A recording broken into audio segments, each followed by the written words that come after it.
أعوذ بالله من الشيطان الرجيم بسم الله الرحمن الرحيم سبحان الذي أسرى بعبده ليلا من المسجد الحرام إلى المسجد الأقصى الذي باركنا حوله لنريه من آياتنا إنه هو السميع البصير صدق الله العظيم. قابل قدر معزز بزرگوں، نوجوان بھائیوں، سرکار دو عالم سیدنا محمد رسول اللہ صلی اللہ علیہ وسلم کو اللہ تبارک و تعالیٰ نے بے شمار معجزات عطا فرمائے تھے. انہی معجزوں میں ایک عظیم الشان معجزہ معراج بھی ہے. معراج سرکار دو عالم صلی اللہ علیہ وسلم کی زندگی کا ایک عجیب و غریب واقعہ ہے. اللہ تبارک و تعالیٰ نے معراج کا تحفہ سرکار دو عالم صلی اللہ علیہ وسلم کے علاوہ کسی اور نبی کو عطا نہیں فرمایا. یہ حضور علیہ السلام کی خصوصیت ہے کہ اللہ تبارک و تعالیٰ نے سرکار دو عالم صلی اللہ علیہ وسلم کو اپنے پاس بلا کر تسلی کا سامان فرمایا. واقعہ معراج دراصل اللہ کے رسول صلی اللہ علیہ وسلم کی تسلی کے لیے اللہ تبارک و تعالیٰ نے اپنے پاس بلایا. حضور مکے میں دین کی دعوت دیتے تھے، اور جب سرکار مکے میں دین کی دعوت دیتے لوگوں نے انکار کیا اور لوگ ماننے کے لیے تیار نہیں ہوئے، تو حضور صلی اللہ علیہ وسلم نے طائف کا رخ فرمایا. طائف کے لوگوں نے بھی سرکار کی بات کو نہیں مانا. کسی نے مذاق اڑایا، کسی نے گالیاں دی، بلکہ آوارہ نوجوانوں کو حضور صلی اللہ علیہ وسلم کے پیچھے لگا دیا، جو سرکار کے پیچھے تالیاں بجاتے تھے، سرکار کے اوپر پتھر برسایا کرتے تھے. حضور صلی اللہ علیہ وسلم کے اوپر اتنے پتھر برسائے کہ سرکار کا بدن مبارک لہو لہان ہو گیا، خون سے شرابور ہو گیا. بلکہ روایتوں میں ہے کہ حضور صلی اللہ علیہ وسلم کے بدن سے خون بہتے بہتے پاؤں کے اندر تلووں میں سرکار کا خون اتنا جمع کہ جوتی اور تلوے دونوں چپک گئے. حضور صلی اللہ علیہ وسلم تھک کر ایک پہاڑ کے نیچے بیٹھ گئے. پہاڑوں کا فرشتہ حاضر ہوا اور عرض کیا، یا رسول اللہ، آپ صرف حکم فرمائیے، میں ان دونوں پہاڑوں کو ملا دوں گا، اور یہ طائف کی بستی دونوں پہاڑوں کے بیچ میں ہے، لمحہ واحد کے اندر چکناچور ہو جائے گی، صرف آپ اشارہ فرمائیں. قربان جائیے ہمارے اور آپ کے آقا تاجدار مدینہ صلی اللہ علیہ وسلم پر پیارے رسول نے فرمایا، میں لوگوں کے لیے تکلیف دینے والا بنا کر نہیں بھیجا گیا ہوں، میں ان لوگوں کو معاف کر دیتا ہوں. اور یہ نہیں تو کیا ہوا، ان کے بعد کی نسل میرے دین کو قبول کرے گی، اور یہ میری قوم اب مجھے پہچانتی نہیں ہے، اس لیے ان لوگوں نے میرے اوپر ظلم کیا. اللہ کے رسول صلی اللہ علیہ وسلم نے معافی کا اعلان فرما دیا. سرکار دو عالم صلی اللہ علیہ وسلم کے اس انداز سے یہ پیغام ملتا ہے کہ اگر کسی سے کوئی تکلیف ہو جائے یا کوئی ہم پر ظلم کرنے لگے، زیادتی کرنے لگے، تو اس کے خلاف کارروائی وقتی طور پر کرنے کے بجائے ذرا صبر سے کام لینا چاہیے. وقتی طور پر اگر دفاعی کارروائی کی جائے گی منافرت اور عداوت میں اضافہ ہوگا۔ تھوڑا صبر کے ساتھ اگر کام لیا جائے تو جن لوگوں نے ظلم کیا ہے وہی لوگ آ کر قدموں میں پڑیں گے۔ ایک طرف تو ظلم کو برداشت کرنے کی دعوت، دوسری جانب حضور نے خود ارشاد فرمایا اتقی دعوت المظلوم۔ جب پہاڑوں کا فرشتہ آیا اور اس نے کہا اللہ کے رسول صرف آپ کہہ دیجئے میں ان دونوں پہاڑوں کو ملا دوں گا، یہ بستی ریزہ ریزہ ہو جائے گی۔ یہاں سے پتہ یہ بھی چلتا ہے کہ مظلوم کی زبان میں بڑا اثر ہوتا ہے، اگر وہ زبان بھی ہلا دے تو اللہ تبارک و تعالیٰ اس کی زبان کی لاج رکھتا ہے۔ مظلوم کی بد دعا سے بچو، حضور نے فرمایا، اس لیے فَإِنَّ بَيْنَهُ وَبَيْنَ اللَّهِ حِجَابٌ، اس لیے کہ اس کے اور اللہ کے درمیان کوئی پردہ نہیں رہا۔ یہ زمین سے آہ کرے گا، اللہ عرش الہی سے وہاں پر فوری فوری فیصلے نازل فرما دے گا۔ اس لیے مظلوم کی بد دعاؤں سے بچنے کی تاکید کی گئی۔ ظلم ایک حد تک سہنا ہے، ناجائز ظلم اگر سہنے انسان لگ جائے گا تو اسی صورت میں ظالموں کی ہمتیں بھی بڑھ جائیں۔ اور آج ظلم اپنے عروج پر ہے۔ آج ہی آپ لوگوں نے اخبار میں پڑھا ہوگا ہریانہ کے اندر 2 مسلمانوں کو پھر زندہ جلا دیا ہے۔ یہ باطل پرست اور اسلام دشمن لوگ مسلمانوں پر تو ظلم کرتے رہیں گے، ان سے ہم کیا گلہ کریں، وہ تو دشمن ہیں، اپنے بھی اپنوں پر ظلم کر رہے ہیں۔ مسلمان ہو کر دوسرے مسلمان پہ ظلم کرتا ہے۔ ذرا تھوڑی سی کیا کرسی مل گئی، تھوڑا سا کیا عہدہ مل گیا، سیاسی لوگوں کے تھوڑے سے کیا قریب ہو گئے، تھوڑی کیا عزت مل گئی، تھوڑی دولت آ گئی، تھوڑی شہرت آ گئی، تو بس ظلم کے اعلی معیار پر فائز ہو جاتے ہیں۔ معمولی باتوں پر ظلم، کمزور لوگوں کو دیکھ کر دادا گیری۔ یاد رکھ لیجئے یہ بات، اللہ تبارک و تعالیٰ کو یہ چیزیں برداشت نہیں ہوتی ہیں۔ اللہ تعالیٰ ظالموں کو ضرور کیفر کردار تک پہنچا دیتا ہے۔ ظالم کمزور پر ظلم کر کے یہ سمجھتا ہے کہ میں عزت دار بن رہا ہوں لوگوں کی نظروں میں، میری دادا گیری لوگوں کے اوپر بیٹھ رہی ہے۔ یاد رکھ لیجئے ساری کی ساری طاقت و قوت اللہ کی ہے۔ ان القوت للہ جمیعا، ساری طاقت اللہ کے لیے ہے، مخلوق کے پاس کیا طاقت ہے؟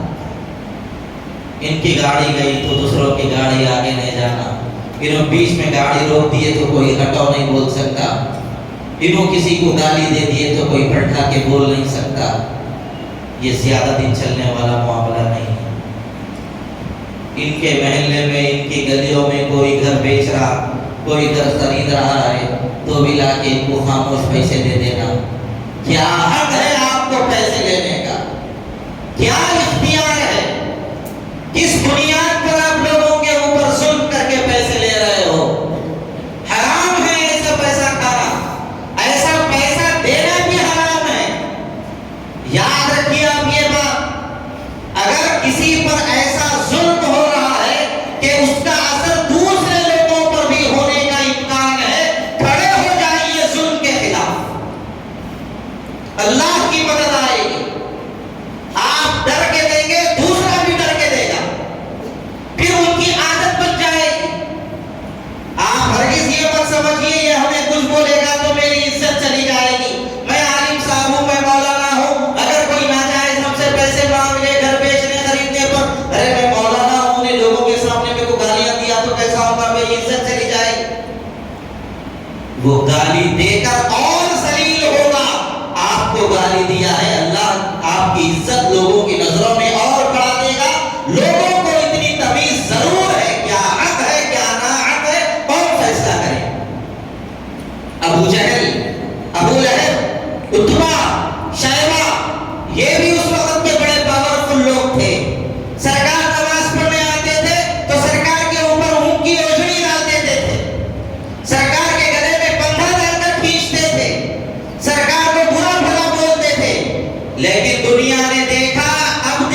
ظالموں کو لوگوں کی واہ واہ اور چیلاگیری عزت نظر آتی ہے، یہ عزت کے پردے میں ذلت ہے، اور جو لوگ حق کے لیے کھڑے ہو جاتے ہیں وقتی طور پر تھوڑی سی ان کو ناگواری ضرور ہوگی، لیکن اللہ کی جانب سے مدد آئے گی۔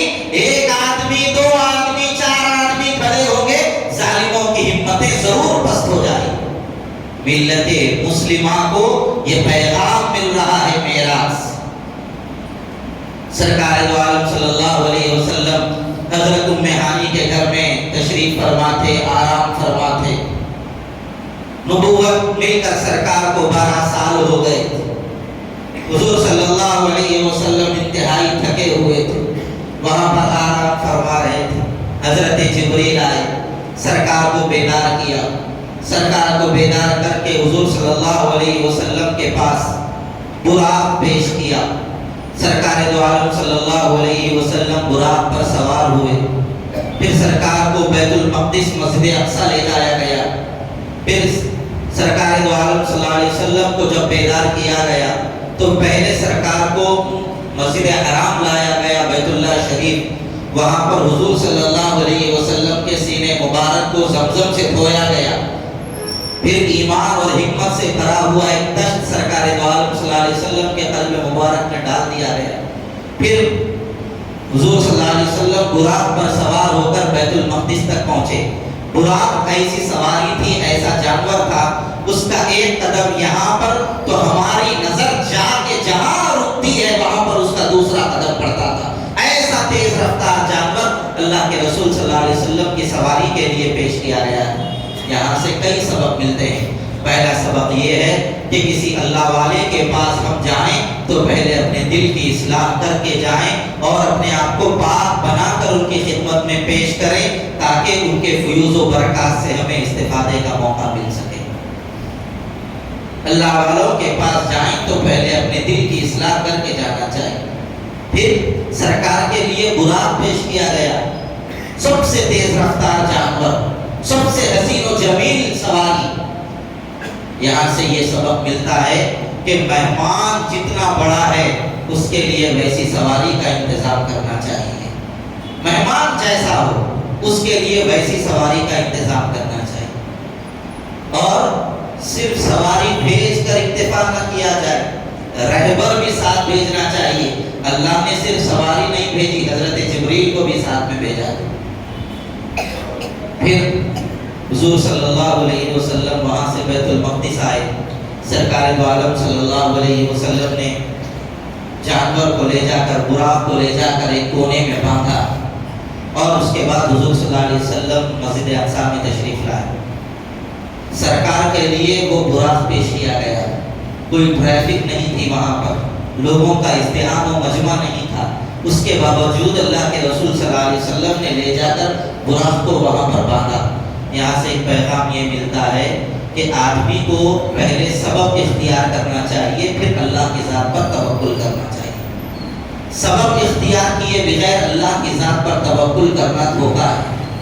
میں میری گاڑی کی چابی گاڑی کو لگا دے کے آ گیا اور آ کے یہ سمجھ لیا میں نماز پڑھنے جا رہا ہوں، میری گاڑی کون چوری کرتے دیکھتا ہوں، بیوقوفی ہے، بیوقوفی ہے۔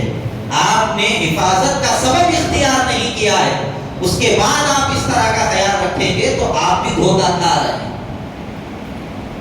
اس لیے پہلے سبب اختیار کرنا چاہیے۔ دوسری چیز، پارکنگ کا نظام بھی اللہ کے رسول صلی اللہ علیہ وسلم نے بتایا ہے۔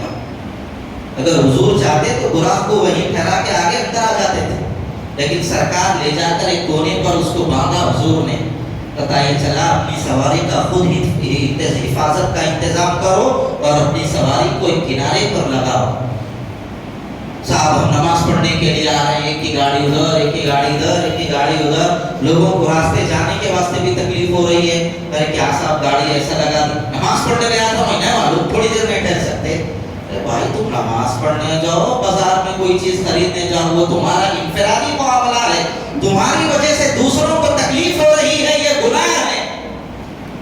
اس لیے پارکنگ کرنا اور صحیح پارکنگ کرنا یہ بھی ضروری ہے۔ آج لوگ خالی پارکنگ کرتے ہیں، صحیح پارکنگ نہیں کرتے۔ درست پارکنگ کرنے کا بھی طریقہ اللہ کے رسول صلی اللہ علیہ وسلم نے بتایا ہے۔ اس لیے ہمارے پاس بھی جو مصلی نماز کو آ رہے ہیں ان سے ہماری خواہش ہے، ایسی گاڑیاں پارک کر رہے ہیں جس کی وجہ سے دوسروں کو تکلیف ہو رہی ہے۔ کبھی کبھی مسجد کے گیٹ کے سامنے ہی گاڑی لگا دیتے ہیں، پیدل جانے والوں کو بھی تکلیف ہو جاتی ہے۔ اس لیے اتنی ادھر بازو گلی ہے، سامنے گلی ہے، ادھر گلیاں ہیں، الحمدللہ کوئی آپ کو روکے گا نہیں نماز کے لیے پارکنگ کرنے سے۔ اس لیے اپنی گاڑیوں کو صحیح پارک کیجیے، دوسروں کو تکلیف اللہ کے واسطے مت دیجیے۔ اس کے بعد اللہ کے رسول صلی اللہ علیہ وسلم اندر تشریف لے گئے تو سارے انبیاء وہاں پر جمع تھے۔ سرکار دو عالم صلی اللہ علیہ وسلم جیسے ہی اندر تشریف لے گئے سارے انبیاء کھڑے ہو گئے نماز کے لیے۔ تو پتہ یہ چلا کوئی بڑا آدمی آ جائے تو اس کی عزت میں، احترام میں اگر کوئی کھڑا ہونا چاہے کھڑا ہو سکتا ہے، لیکن میرے دل میں یہ خیال نہیں ہونا چاہیے میں آ رہا ہوں تو پورے ٹھہر جانا، یہ کبر ہے۔ آنے والے کے دل میں یہ خیال اگر آ گیا تو سمجھ لو اس کے اندر تکبر آ گئے۔ حضور صلی اللہ علیہ وسلم آگے بڑھے، نماز پڑھائی۔ نماز پڑھانے کے بعد سرکار دو عالم صلی اللہ علیہ وسلم کو آگے اور لے جانا تھا۔ حضرت جبریل علیہ السلام اس کے لیے تیار تھے۔ سرکار کے سامنے 3 پیالے پیش کیے گئے، بعض روایتوں میں ہیں 2 پیالے پیش کیے گئے، ایک میں دودھ تھا، دوسرے میں شہد تھا اور ایک میں شراب۔ اب کسی کے ذہن میں یہ سوال آ سکتا ہے سرکار کے سامنے شراب پیش کر؟ یاد رکھیے اس وقت تک شراب حرام نہیں ہوئی تھی، شراب لوگ پیتے تھے، لیکن اللہ کے رسول صلی اللہ علیہ وسلم نے شراب کی جانب کبھی ہاتھ نہیں بڑھایا۔ یہاں پر ایک دوسرا پیغام یہ ہے کہ اگر تمہارے سامنے حرام چیز پیش کی جائے، کوئی روکنے والا نہ ہو، کوئی ٹوکنے والا نہ ہو، کوئی دیکھنے والا بھی نہ ہو، اور حرام چیز استعمال کرنے کے سارے اسباب آپ کے پاس موجود ہوں، پھر بھی حرام کو ہاتھ نہیں لگانا چاہیے۔ یہ اللہ کے رسول صلی اللہ علیہ وسلم نے پیغام دیا۔ حرام چیز استعمال کرنے کے سارے راستے موجود ہیں، پھر بھی حرام چیز کی جانب قدم نہیں اٹھانا چاہیے، ہاتھ نہیں بڑھانا چاہیے۔ وہ چیز چاہے ساری دنیا استعمال کرے، میرا دوست استعمال کرے، میرا بھائی استعمال کرے، میرا کوئی بھی آدمی استعمال کرے، ساری دنیا استعمال کر رہی ہو، لیکن اگر وہ عقل کے لیے، اخلاق کے لیے خراب ہے تو اس کی جانب کبھی ہاتھ نہیں بڑھانا چاہیے۔ یہ اللہ کے رسول صلی اللہ علیہ وسلم نے سبق دیا ہے۔ اگرچہ وہ چیز بظاہر حرام بھی نہ ہو، اگر لوگ اس کو برا سمجھتے ہو تو ہاتھ نہیں بڑھانا چاہیے۔ گٹکا بعض علماء نے حرام فرمایا ہے، بعض علماء نے اس کو حرام نہیں مکروہ لکھا ہے سردے کو، پھر بھی لوگ اس کو برا سمجھتے ہیں، ہاتھ نہیں بڑھانا چاہیے اس جانب۔ یہ پیغام ہے معراج کا اللہ کے رسول صلی اللہ علیہ وسلم کی طرف سے۔ اور جب سرکار دو عالم صلی اللہ علیہ وسلم نے دودھ والا پیالہ لے لیا تو حضرت جبریل نے فرمایا اخترت الفطرتا، اے محمد آپ نے فطرت سلیمہ کو قبول کیا ہے۔ اگر آپ شراب والا پیالہ لے لیتے تو آپ کی پوری قوم گمراہ ہو جاتی۔ اب یہاں پر ایک سوال یہ پیدا ہوتا ہے سرکار اکیلے اگر پیتے تو پوری قوم کیسے گمراہ ہوتی، پینے والا گمراہ ہو جائے؟ لیکن یہاں پر پیغام یہ ہے جو آدمی جس قوم کا، جس جماعت کا، جس خاندان کا جو بڑا آدمی ہوتا ہے، اگر وہ بگڑ جائے گا تو پوری کی پوری جماعت بگڑ جائے گی۔ خاندان کا بڑا خراب ہو گیا تو پورا خاندان بگڑ جائے گا۔ کمپنی کا بڑا آدمی خراب ہو گیا تو پوری کمپنی خراب ہو جائے گی۔ محلے کا بڑا آدمی خراب ہو گیا تو پورا محلہ خراب ہو جائے گا۔ اس لیے بڑے عہدوں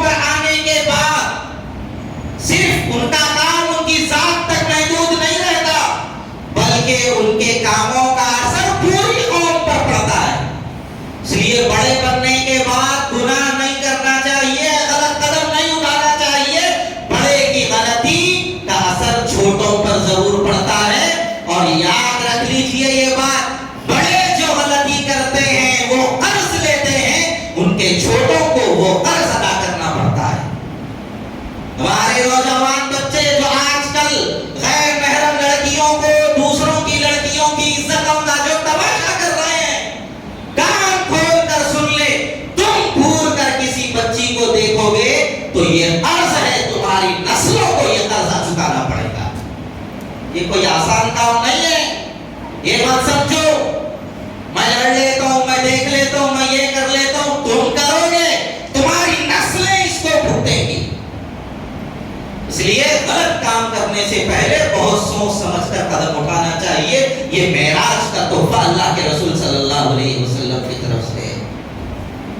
اور حضور صلی اللہ علیہ وسلم دودھ پینے والے تھے تو صرف دودھ کا پیالہ پیش کیا جانا چاہیے تھا، 3 پیالے اللہ کے رسول صلی اللہ علیہ وسلم کی خدمت میں پیش کیے گئے۔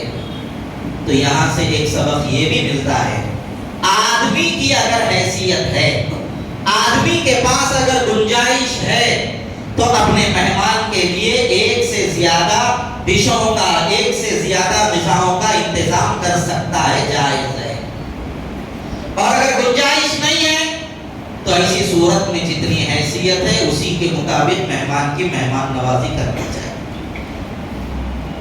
آج کل ہماری دعوتوں میں یہ جو غلط فیشن بن گیا ہے کہ صاحب لوگوں کو دکھانے کے لیے 25 قسم کے آئٹم، 40 قسم کے آئٹم، 18 قسم کے آئٹم رکھ رہے ہیں۔ اگر آپ کی گنجائش ہے ضرور رکھیے، لوگوں کی ضیافت کیجیے۔ اگر گنجائش نہیں ہے تو یہ بے وفا دنیا کو دکھانے کے لیے اللہ کے واسطے قرضوں میں مبتلا مت ہوئیے۔ یہ بے وفا دنیا کو بتانے کے لیے اور یہ لوگوں کی نظروں میں عزت اور شہرت حاصل کرنے کے لیے اپنے آپ کو تکلیف میں مبتلا مت کیجیے۔ یہ دنیا تو ایسی بے وفا دنیا ہے، آپ ان کو اچھے سے اچھا بھی کھلائیں گے۔ ہمارے مولانا عادل صاحب بولتے تھے، لوگوں کی خواہش کی خاطر مصیبت میں پڑا، قرض میں مبتلا ہو گیا، لوگوں کے لیے اچھے سے اچھا کھانے کا انتظام کیا، لوگ آنکھیں کھا کے جاتے ہوئے بولے گئے تھے گائے کا گوشت تھا، بکرے کے ہڈیاں تھے۔ یہ ایسی بے وفا قوم ہے، یہ ایسی بے وفا قوم، اس کے لیے ہم اپنے آپ کو اتنی مصیبت میں مبتلا کریں گے تو کوئی آپ کی واہ واہ کرنے والا نہیں۔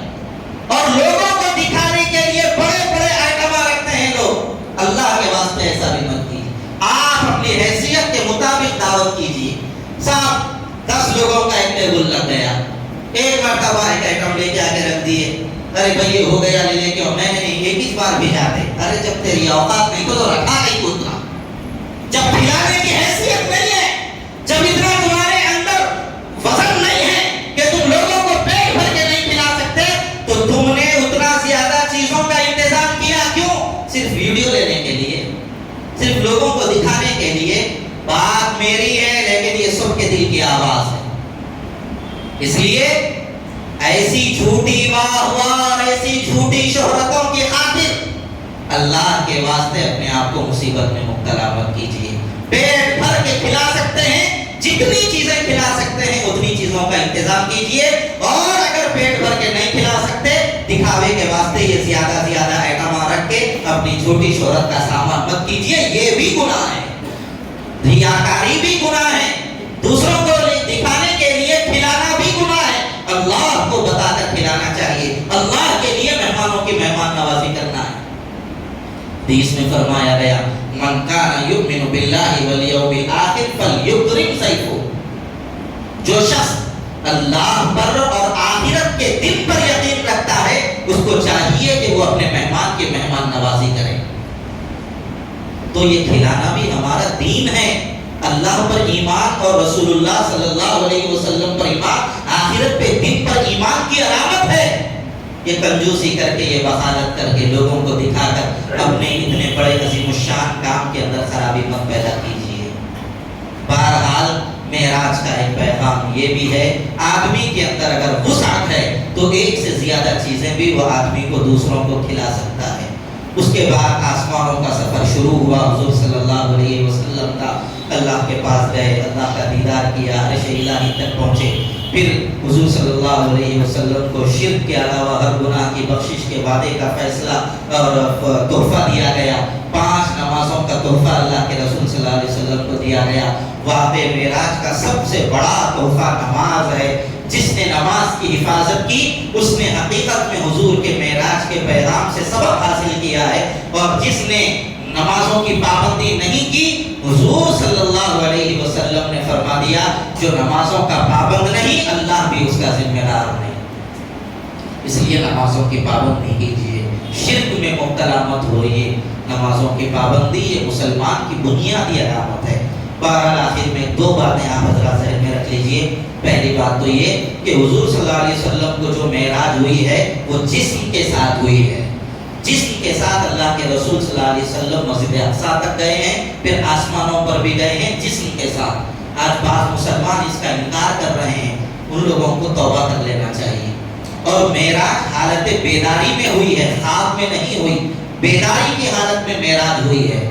اس کا بھی بعض لوگ انکار کر رہے ہیں آج کل، ان لوگوں کو بھی توبہ کرنے کی ضرورت ہے۔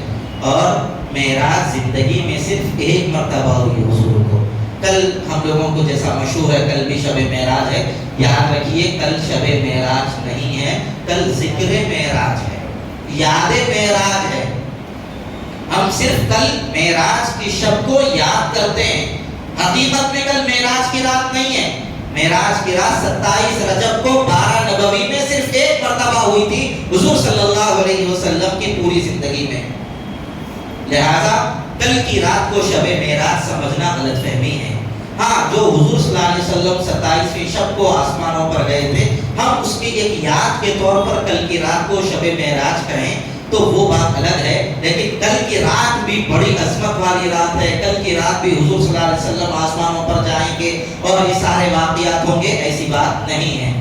تو یہاں سے پتہ یہ چلا کہ کل کی رات میں کوئی خاص عبادت کرنا، کوئی خاص اہتمام کرنا اور کوئی نفلی عبادت کو کل کی رات میں ضروری سمجھنا، یہ سب غلط ہے۔ کتاب و سنت میں اس کی کوئی صراحت نہیں ہے۔ ہاں، عام راتوں کی طرح ایک رات سمجھ کر اگر کوئی عبادت وغیرہ کر لیا تو ایسی صورت میں اس کی گنجائش بھی ہو سکتی ہے، لیکن کل کی کوئی خصوصیت نہیں، کل کی رات کی کوئی مخصوص عبادت نہیں۔ آدمی جیسا عام راتوں میں رہتا ہے ویسے ہی رہنا چاہیے۔ یہ لوگوں کا مزاج بن گیا ہے، اس کی وجہ سے جو ہے نا تھوڑا اہتمام کر لیا جاتا ہے، نماز کا ٹائم آگے بڑھانا یہ رات کی وجہ سے، یہ سب درست بات نہیں ہے۔ لیکن کیا کریں، مجبوری ہے، نہیں بڑھے تو آپ لوگ پکار لیتے بول کے بڑھا دیتے تھوڑی دیر ٹائم۔